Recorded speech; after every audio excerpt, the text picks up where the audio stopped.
translator who translated John Fulton's part, and me, I am Paul Auster. And this is my real name. I translated your letters.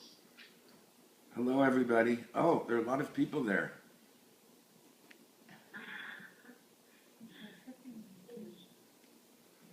It looks very cold.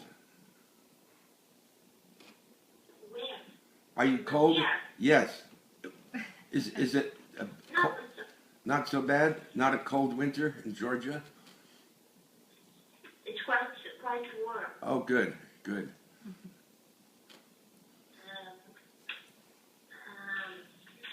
We have a lot of questions here, but still it was quite a surprising news that we could speak to you. So, okay, I'm not a good speaker, but still I'll try to give the first and the very odd questions that I'm interested in most of all. And it concerns not your writings, but your period of life when you were a translator. I see. Please tell us, yeah, because, you know, why? Because both of us are translators, and I just want to know what was wrong with it. Well, I got very interested in French poetry when I was young, 18, 19 years old, and I started discovering very interesting 20th century French poets, and the enthusiasm was so great I decided to start translating out of love of these poets. Contemporary poets at the time, this is the 1960s, Jacques Dupin, André Dubouché, so that's how I started. And then I went on and did other kinds of translation later, and for some time made my living translating books. Mostly not very interesting books, I'm afraid to say. It was just the kind of work that allowed me to eat and to write my own poetry. But the real passion was the French poets. And I suppose back, about 30-something years ago, I put together a big anthology of French poetry from the 20th century. And that was a wonderful experience. And there are about 50 poets in the book, and all the poems are translated by American and British poets. So it's a wonderful book on both sides of the page.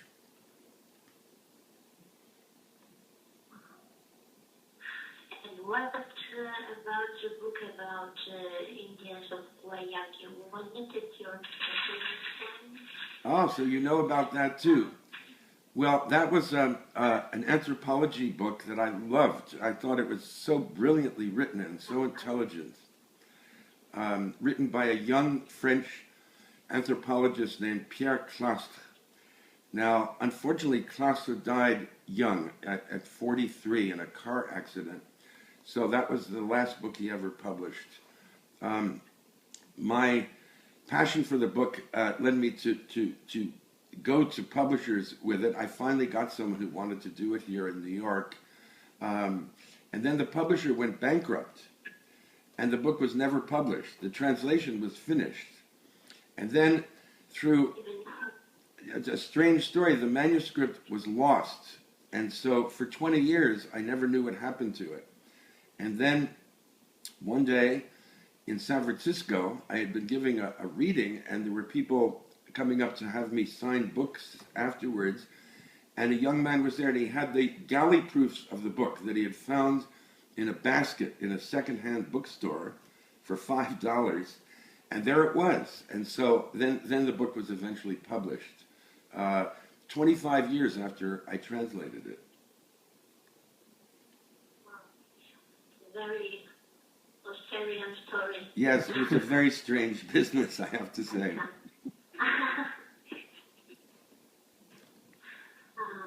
Also, I think there was a book,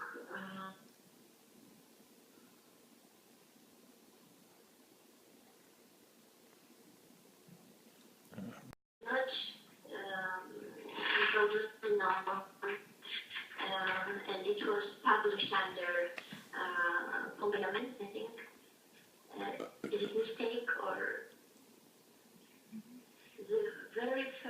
your books?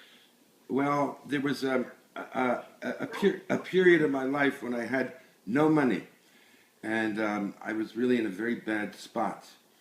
And just to make money, I wrote a detective novel, a crime story, under another name. And I don't consider it a real book. It's something that I did in order to try to eat, and I don't include it in my list of books because it doesn't really count. It was an exercise without much interest, I think.